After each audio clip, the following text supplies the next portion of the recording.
क्या है दिवाली? क्या आपने ब्राह्मणवादी पौराणिक कथा में बताई गई कहानी सुनी है?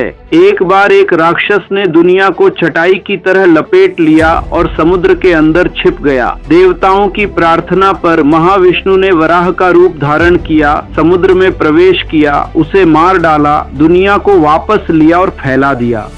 फैली हुई पृथ्वी यानी भूमा देवी ने उस वराह के साथ संभोग करने की इच्छा की।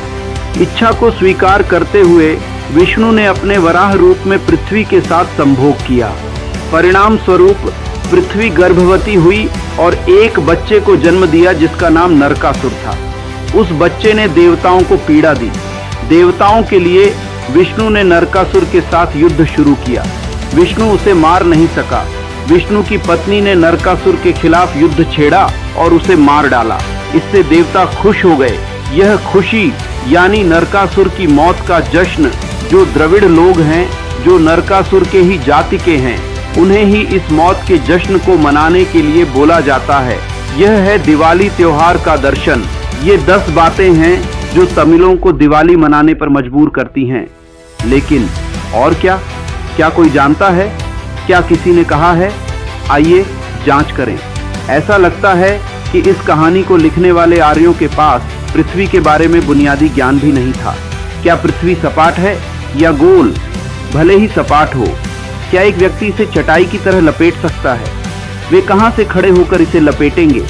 लपेटने पर क्या इसे उठाकर समुद्र में ले जाया जा सकता है या सिर पर?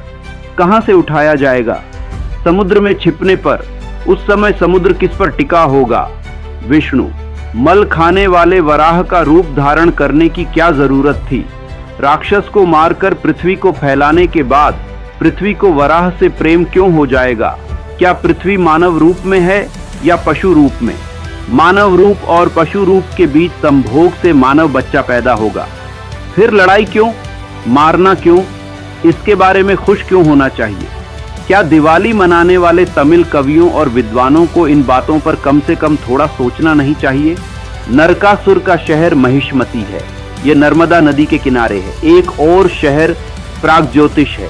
ये बंगाल के विषम राज्य के पास है। ये द्रविड़ राजाओं द्वारा शासित थे।